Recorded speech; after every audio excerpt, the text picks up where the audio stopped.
Ganassi XFINITY car. First question for Brennan. Well, Brennan, you had your first XFINITY season under your belt. How do you feel as you head into year two? Well, I'm pretty excited about it. I'm kind of, I'm with the same guys. I'm going to have Chad Norris again working with me as a crew chief. I feel like last year we built a lot together and started putting some really fast race cars on the track. Our communication was going really well. So I'm excited to have the opportunity to work with DC Solar and work with Chad and Chip and everybody again. It's really been a great process, and they've worked with me so I could learn and get better and improve, and really felt like at the end of the year we started to be a real contender, and we were fast and we're running up front and getting top fives, and we were right there, and I feel like we really would have been a team that was capable of making it to Homestead had we not had the alternator failure at Charlotte. So I feel like we're a strong team. We have speed, and any weekend could be our weekend, so we just have to keep working hard. Question? Brennan, I'm over here in the middle. You experimented with a couple social media stuff, different apps last year. You did that one, I can't remember the name, where Beam. Me, yeah, Beam. And then you've done some vlogging and stuff. What do you think is next as far as what might catch on? What are you going to play around with as far as social media next? So I'm still doing the vlog. I just put one up last Friday, so I'm going to continue trying to do that. I'm going to try to do that. Like last year, I was trying to do it every week.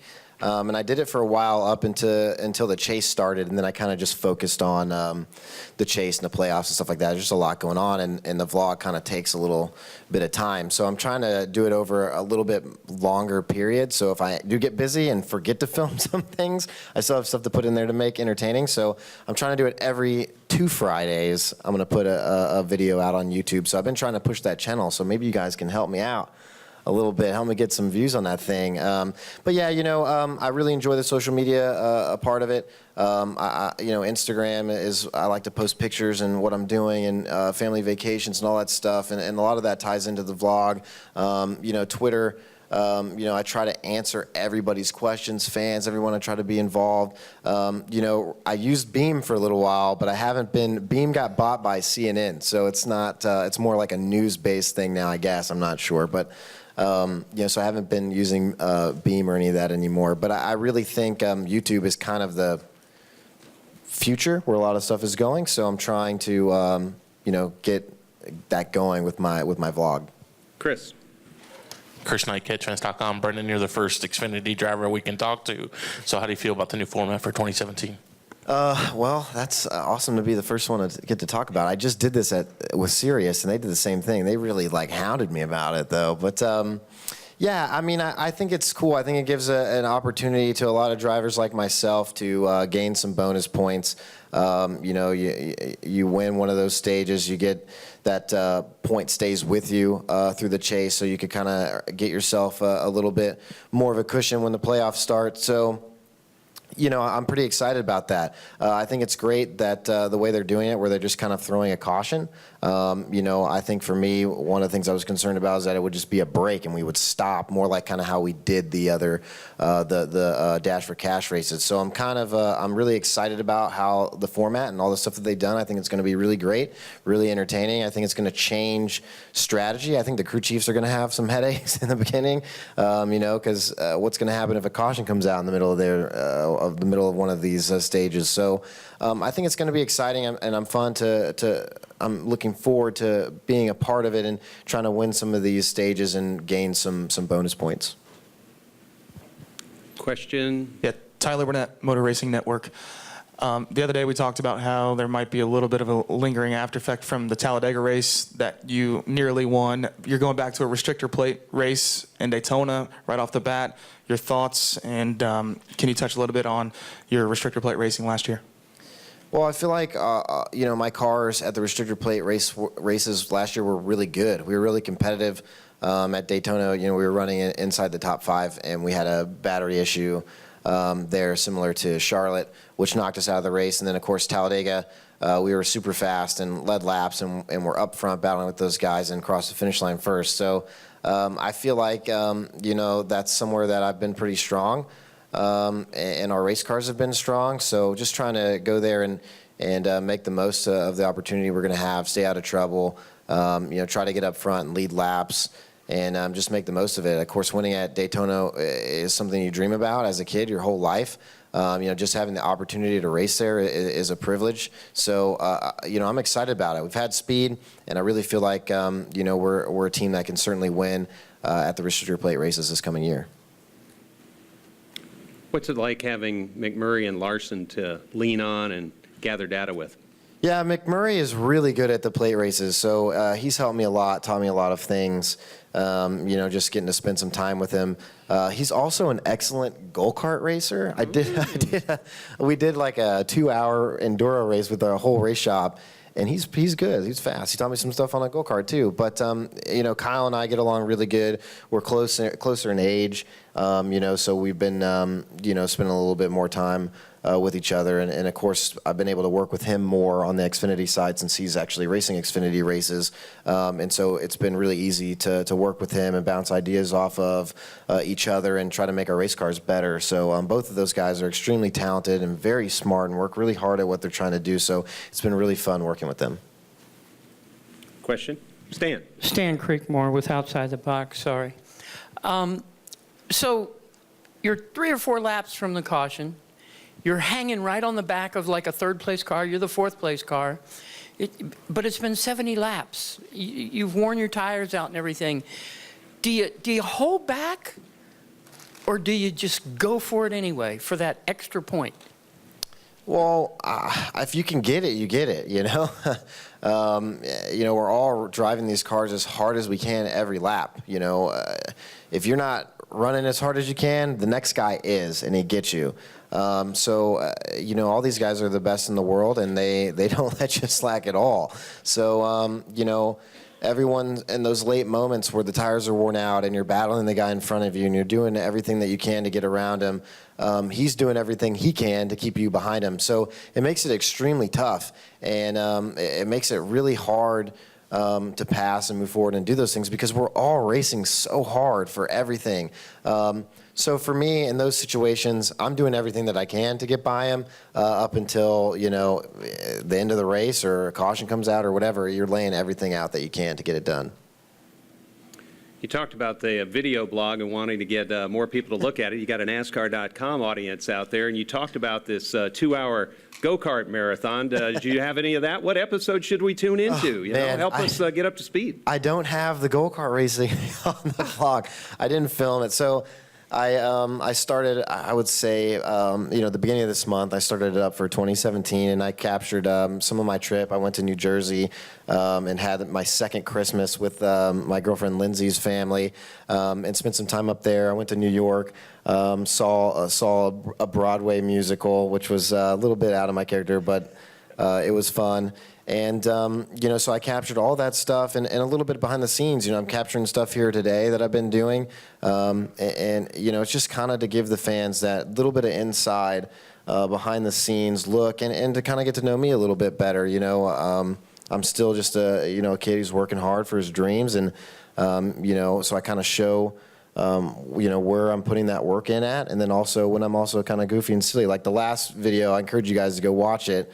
We made, I like Bob's Burgers. I don't know if any of you guys have seen that cartoon show, but Lindsay got me a cookbook, and it's a Bob's Burgers cookbook, and it has every burger that's been on the show. So we made the Don't You Forchetta About Me burger. And it has like 4 different cheeses on it and stuff. And so we cooked the burger and had some friends over and stuff, and all that's in the vlog too. So I try to just show a little bit of who I am as a person and also the journey that I'm on to make it to the cup level and be a champion. So I'm putting it all in there. Well, thanks for stopping on your journey enough to chat with us. And Brennan Poole, driver of the Ganassi XFINITY team car. We will have Landon Cassill coming out in just a moment or so. You've been waiting on me. We have. Nice to see you. That's a Am I on time? Bright uniform. You're within club length. You're good. First question for, there we go, Don. Landon, early in your career, I had the opportunity to interview you at the Jennerstown Speedway, and I said, What does the future hold for Landon Cassill? I don't know if you remember, but you said, I'm scared to hear what I said. I want to be in Cup. There you go. It's been a long journey. In that journey, what was the biggest challenge that you had to face? Probably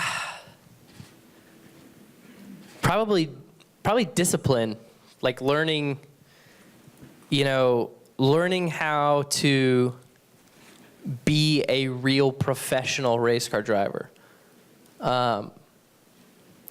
That's the biggest challenge. When we spoke, I was probably 15 or 16, and I was in high school, so I had high school responsibilities. And working on a race car was something fun to do. I did it. I used to get up before school to work on my car, and then I'd go to school, and then I'd go to the shop after school, and I would work on my race car till 11 or 12 o'clock at night or whatever, as long as I wanted. But when I became a professional race car driver, and then even as kind of life has gone on the last couple of years, I've got a family, I've got a wife, I've got kids, kind of having to turn that passion and hobby into a job has been a challenge. And creating, I want to say creating, but prioritizing what it takes for me to be a successful race car driver, and then implementing that into a real life schedule, and then balancing my career with my family life. So that's been my biggest challenge. But even as a teenager, the perception was you were going to develop professionally in Right. a very good way, and you answered the question. It took me a while to ask you the results. I'm but they're good. glad you came all the way here to ask me that question. I appreciate it. And honestly, we're 1 for 1 so far, so you need to ask me a follow-up question, like, am I going to be a champion? The next one is to be a champion or a race winner. But yeah, back then I didn't have a clue, to be honest with you. I just wanted to be a NASCAR driver. Stan Creekmore. Stan Creekmore with Outside the Box. Landon, how do the point changes affect you? What are the challenges you see in getting some of those points? I think that, I think that's just still yet to be determined. And to me, gosh, that's the beauty in it is, I think this is a big change. I think that the way that our crew chiefs and race engineers strategize a 500-mile race is going to change as we know it. And I think you're going to see the field flip multiple times in these races over the course of the year. I would be willing to bet that our first impression of this new format in Daytona, you're going to see a huge group of cars taking a risk and pitting on their own on lap 43 and getting off sequence. And I think you're going to see the field off sequence a lot this season. And it's going to be really interesting. And I think you're going to see teams that, like myself, where we're constantly trying to fight our way inside that top 20. I think you're going to see us caught in the middle of some of that action over the course of the year. The teams that have to fight, we're always going to have to fight. We're not magically going to be top 10 teams. We have to work to get there. We have to work very hard to get to the top 10. But I think you're going to see us in the crossfire of this strategy a lot. Jeff. Landon, whenever you guys, you talked about achieving your goal of getting to the Cup level, whenever you are in a situation where it's, tough to run up front or whatever, how hard is that to keep your confidence and maintain that? It's not, I feel like it's, for me, I try not to let that become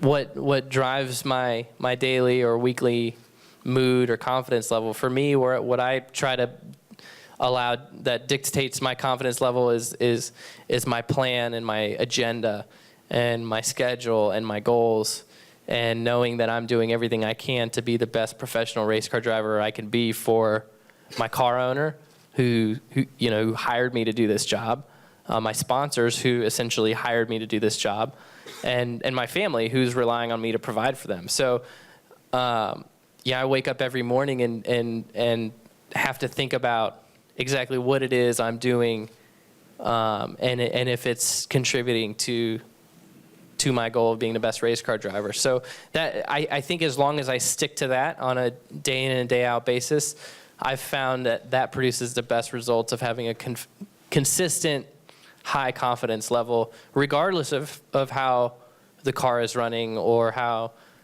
the team is performing or just sheer luck of what's going on at the racetrack. Question. Tyler Burnett, Motor Racing Network. Lance, I'm right here. Sorry, Lance. Oh, gotcha. When you go to Daytona, you have one of the best teammates. You're talented on restrictor plates. Do you guys have butterflies going there? Know that you have a chance to win, race for top 10s, race for top 5s at tracks like that? Absolutely, especially with David. I mean, man, I'm so excited to race with David. I can't even tell you at super speedways. He knows how to push. He knows where to be. I'm excited about my spotter this year. He spotted for Biffle last year, and I think we're gonna be a good team. So, it's my car's gonna be bright and yellow at Daytona, and it's gonna look good. And hopefully, I can see you guys for breakfast the day after. Chris Knight, CatchFence.com. I'm gonna tweet that today. Oh boy. Because yesterday was good. 34 days until Daytona, so I'm gonna tweet that it's 34 days until I see you for breakfast.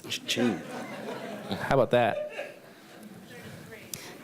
Kelly Morrison. Well, it's 33 days till Daytona, but 34 days until we have breakfast. Yeah, right? Serving bacon? It took Jenna an extra second. All right. Chris. Got it. Chris. Chris Knight, CatchFence.com. You guys had 15 top 25 finishes last season. Pretty good for you guys. You guys were building you getting used to the team and whatnot. What can we expect from you guys in 2017? I mean, hopefully it's. I mean, and this might sound super modest, but it will take hard work. I mean, hopefully it's 15 top 20 finishes. If those 15 top 25s can turn into 15 top 20 finishes, then a few of those are going to be top 10s. Hopefully we can have some stage top 10s as well.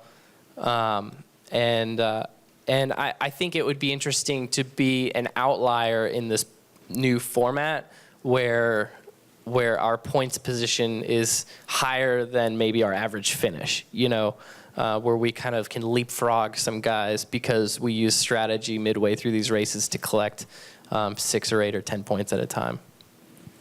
Lynn, what you got? Kelly Morrison, the all-new NASCAR preview and press guide. You've been racing since you were 3 years old. What other dreams have you made come true for yourself? Well, I've got a beautiful family, and I'm a homeowner. That's cool. And I'm still racing for a living. I'm really proud of that. I'm really proud that I get to do that, and I'm proud that I get to be here. And honestly, I'm excited for the rest of my career, and then whatever my second career may be. Whether it's selling used cars with my dad or playing a role in the NASCAR industry somehow. I feel like being a NASCAR driver is just, you're going to love this, stage one.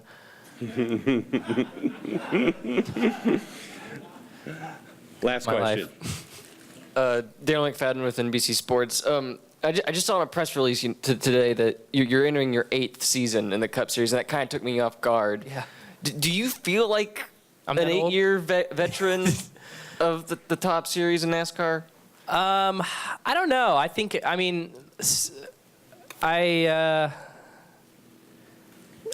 like I've been around a while. I mean, I've been driving Cup cars for a long time. My first job in NASCAR was with Hendrick Motorsports, and they didn't put me in an ARCA car. I didn't drive a K&N car. I didn't drive anything like that. I drove a Cup car at Greenville Pickens. It was Jeff Gordon's first COT car.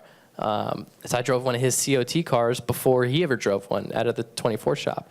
And that was my job the first couple of years down here in North Carolina when I moved from Iowa. So I've been driving these cars for a long time, and to kind of put that 8 years in perspective in the Cup Series, you know, my first couple years I was starting parking. I didn't run a lot of races. I was trying to qualify into races. I didn't really have a deal. You couldn't even say that I was signed to a team because I was picking up jobs. So I feel like I still feel pretty young in my career, I would say, even though I've been around for a while. I feel like that's a tremendous asset, and that's one thing I think is very unique in my situation, is that I've got a lot of experience, and I'm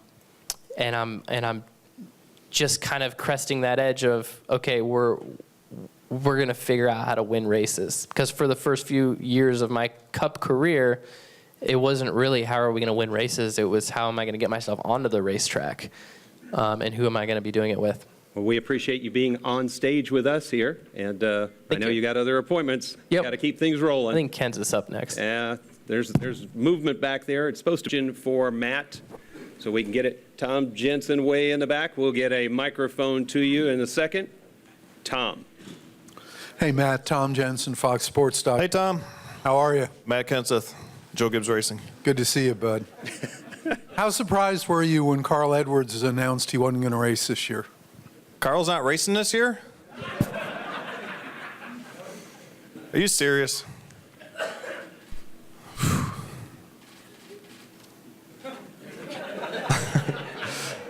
I was as surprised as anybody else. I didn't know till that Sunday night when Coach. Well, first of all, I knew it was bad news when this is my. I guess it's my 5th year there, right? And it was the first time we ever had a conference call with all the drivers and crew chiefs, and it was on Sunday night after all the football games were over or whatever. And he told us about it then, and I guess the announcement was Wednesday or something. So that was the first time I heard about it, and I was very, very surprised. The more I think about it, I'm probably not shocked. I mean, I think kind of whatever Carl does after I think about it for a while, it doesn't really totally surprise me. But I definitely didn't see it coming. Oh, you're going to have to get a microphone and announce your name and affiliation. Get Jenna a microphone, please. Follow the rules, okay? Yeah, Jennifer, Associated Press. Matt, I'm curious to know why, knowing Carl as well as you do, or for as long as you do, why it doesn't surprise you. Well, I mean, I don't really know anything more than you guys know. I actually didn't get to see the press conference because I was working. I call it working. That's kind of fun, right? Driving race cars in circles in Vegas. Not really working, but I was testing, so I didn't really see it, and I didn't really hear all his reasons, so I don't really know any more than you guys know. But I don't know. I mean, Carl's always been his own guy, right? He's always kind of just, I don't know, just thinking about him, his personality doesn't, after I think about it for a few days, doesn't totally shock me. You know what I mean? He's always been, if he, kind of does his own thing, and if he decided that that's what he needed to do at the time, it doesn't shock me that he actually went through with it. Over here to the left, Jeff. Jeff Birchfield, John City Press. Matt, how do you, the pressures and stuff of race and the weekly grind like that, I mean, how is that for you? I mean, is that something that takes you a little while to decompress? Or, I mean, is that something that, you just feel like it's, sorry about that. But, I mean, how do you handle those pressures? How do I handle the pressures of racing? Yeah, just a weekly grind of racing. I mean, I'm fairly new at it, so I'm trying to kind of feel my way around it and figure out how to get through it. I don't know. I mean, I've raced pretty much, since I've been 16 years old. I've never really felt a lot of, the pressure's never really been a lot different. Whose annoying ringtone is that? I didn't even know they made that. Is that yours? It must not even go to voicemail. Oh, it's your watch. Oh, no wonder. Sorry, I didn't mean to call you out. What was your name so we can get on record? I had way too much coffee this morning. I don't know. I've never felt that much pressure racing, no more or less than when I was racing my late model to what I'm racing today. Although I feel like a little bit less pressure today since Carl hung it up, because I feel like they kind of need drivers right now at the moment, so I feel like I'm a little more secure for the year. But other than that, the pressure's all the same. You always want to perform. You want to do your best. You're racing against all the best stock car racers anywhere, so you got to bring your A game every week and just try to prepare the same and work as hard as you can at it and try to get results. I think Bob has the mic next. Oh boy. Bob Hawkers, ESPN. Hold on, I got a phone call. Are you calling me? At least mine's on vibrate though. Is it safe to assume that you haven't talked to Carl then? Is it safe to assume what? You should never assume. You know why? I know why. But I have talked to Carl several times. Since the announcement? I have. So do you feel like you have a better understanding of why he's leaving than? I honestly, no. I don't. Okay. Kenny. I really don't. You know, I kind of called and sort of asked him straight out. And when I hung up, it was probably less clear than before I picked it up. I really don't know. I mean, I think you guys at the press conference probably know more than me. I tried to listen to what he was saying. I tried to listen to what he wasn't saying, and I didn't really come up with anything. Kenny Bruce. But I don't think it was my fault at all. I think he liked working with me at the moment. I think it wasn't me. Kenny Bruce, NASCAR.com. I don't think so. Matt, I believe you have a new spotter for this year. Is that a big deal or not a big deal? Or I do? I'm learning so much in here. So with Carl's unexpected departure and putting Daniel in there, you know, Crazy's worked with Daniel the whole time, you know, through the Xfinity Series, Truck Series. I have a hard time understanding Daniel. Most people have a hard time understanding me. I guess the Wisconsin is just as hard. So anyway, him and Crazy had that really good relationship, and then with Carl not being there and Jason being over there, I think everybody just kind of decided to make the swap, you know, for the good of kind of everybody, for the company. And Crazy and Daniel work so well together, and Jason's always done a great job. He's only spotted for Carl, I think, his whole career, but he does a great job as well. So, you know, there's always some, you know, pause, I guess, because you kind of learn each other, and that takes a little bit to do that. But I think it'll be fine. I think Brant's next. Brant James, USA. Are you going to have more breaking news for me? Well, maybe you will. So oh, let's work this out. How does going from 3 veterans sort of at the peak of their career to 3 veterans and the new guy affect what the organization does trying to repeat that really successful across-the-board year you had last year? Well, I mean, that's hard to predict. You know, I've seen, you know, Eric obviously has a lot of talent and has done really well from the first time I put him in a car. Daniel, I've really enjoyed getting to know him a little bit, but really watching his progression from the first time he got in a truck, an Xfinity car, to where he ended the season last year. He's a really hard worker. He asks a lot of questions. He always, you know, wants advice, wants help, puts a lot of time into it. And like I say, from watching him from when he started to that incredible race he drove, not just at Homestead, more than that, but at Homestead, to be able to win that championship, I mean, was amazing. So you never know what's too soon, or I don't know if there's ever a too late, but what's too soon to put somebody in a car. It's hard to say, but I think both those guys, you know, have the talent.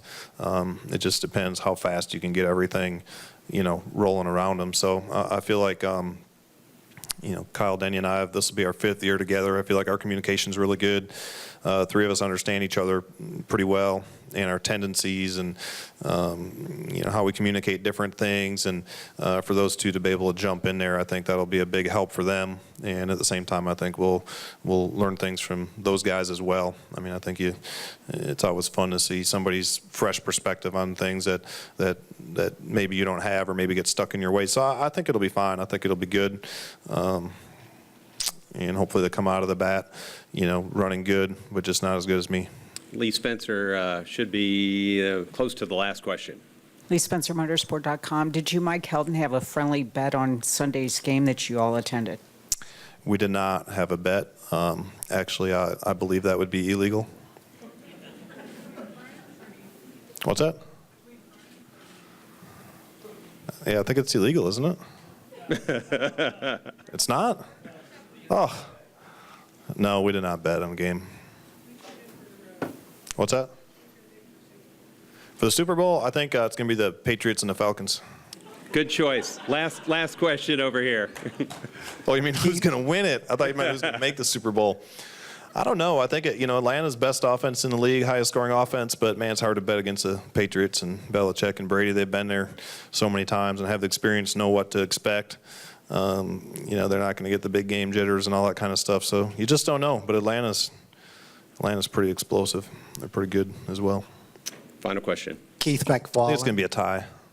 Keith McFarland, the Keith McFarland Review. One question for you. What areas of improvement? I got a question. What area are you sitting in? I'm over here. There we go. All right. What areas of improvement would you like to see for yourself in the upcoming season? And for the second part of that, from the veterans or even the maybe younger racers, are there any techniques that you yourself have seen that you'd like to kind of recalibrate into your way of racing? Yeah, I mean, for me, I guess I don't have any, particular goals like you want to, besides wanting to win and obviously get down to the 4 at Homestead and try to win a championship. I mean, it's your goal every year, but to just improve and get better. You no matter how long you do this, there's always room for improvement. You always get done with a season and you look back, or not even a season, a week or a weekend or a day of practice or whatever. You always look back and try to see things that you didn't do very well and that you certainly are capable of doing better. So for me, just to keep improving, put all your effort into it, study as hard as you can, just try to be the very best you can be every weekend. So that's probably my goal. For the new guys, it's such a different world than when I came in, and I think the main thing that's changed that is technology. When I first stepped into the sport, and I had teammates, great teammates. I had Mark Martin and Jeff Burton, and I fed off those guys. But there's only so much you could get off them. You could talk about things, and I think they'd level with you and tell you things, and you'd learn. But it's not the same as today when you have all the EFI data to look at. You can go, Eric or Daniel, whoever can go study, Kyle Denny's data from years of archives. They can look at every lap you raced if they want, look at your throttle and your brake and your steering and how you do things and all that. So that's changed things a lot. That's also leveled the playing field a lot, by the way, and gets everybody closer to the same speed and all that, because it's harder to keep anything yourself. If you have something that you're doing that's really working for you at a certain track or a certain day or whatever, it's much easier for somebody else to find that. So I think getting those guys over there and getting to the racetrack and kind of looking over how they do things and vice versa and working together, I think that'll be fun, and I really do think we'll all help each other. Appreciate you spending some time with us, Matt. Yeah, no problem. Thanks for having me. Thank you. Yo.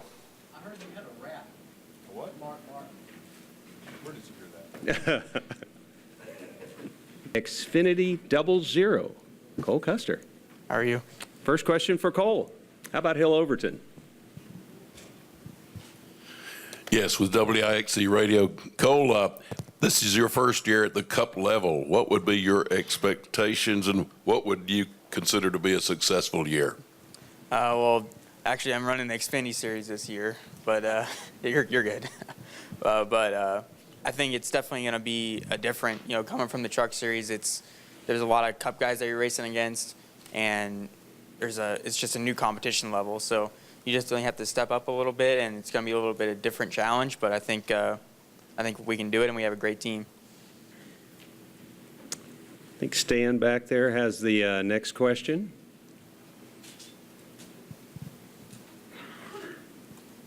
Kenseth was working them over, so they're ready for you. Here we go. No, I had to take a breath. Stan Creekmore with Outside the Box. Cole, you went through everything that the truck series had to do with caution flags and everything like that to try to even stuff. As your first year in XFINITY, you're going to have all these new rules as well about segments and everything like that. Have you thought about that, and how do you think it will affect your racing? We'll see. I think we're still kind of trying to figure out if it's going to affect your strategy or not, but you're definitely going to be trying to race hard for those bonus points and everything. So it's going to be, I think that's going to be interesting. There's going to be a lot more to talk about during the race, and I think it's going to be a good thing for the sport. Darren. Daniel McFadden with NBC Sports. What what are some obstacles or struggles that your team has faced in basically creating an Xfinity team from scratch during this offseason? And what kind of advice have you gotten from like Tony Stewart in going into this first full season? Well, it's definitely been tough. I mean, our guys are working extremely hard right now, getting cars together, and I can't even stress that enough how hard they're working. And I mean, it's definitely tough. You know, you're creating a fab shop, and you've never really hung Xfinity bodies before, so you're learning how to do that, and you're figuring out everything that goes with it. So it's not easy, but we have some awesome people that I think are really smart and can get it together. So I think we're going to have a strong team, and there's definitely. I mean, I have some great teammates that give me a lot of advice going into the season. I'm trying to get as much information I can from Harvick going into these different Xfinity races, because he's obviously one of the best in the Xfinity series, and I just can't wait for the season to start. I think Chris or Lee has one there. I think, Chris, you had your hand up first. Chris Knight, catchfence.com. How was your birthday? It was pretty good. It was definitely had some stuff going on, but it was a good time. We got some dinner at the end of the day, so it was pretty relaxed, and nothing too big happened though. Do you think that you guys can come out and be championship material right off the bat, being a new team and new manufacturer and all? I think so. We have some great people that are smart enough and capable enough of doing it, and I think at the start of the year, my start expectations a little bit lower, like maybe trying to be in the top 10 by just being solidly in there at the start of the year. But obviously, I think from what I've seen over the offseason, we have some awesome people that are going to make some fast cars. So I'm looking forward to it, and I think we'll have a shot at it. Lee? Lee Spencer, Motorsport.com. How much time have you spent with Jabo, and what do you think you can pull in from him? I usually probably see him once a day. I usually try and stay around the shop a little bit and trying to go in there every day. But he's one of the most level-headed people I've ever met, and he seems like he has his act together and is really smart. So I think we're going to be a great team, and I think we'll have some good season coming up. Over here to the left, Zach. Zach Albert, NASCAR.com.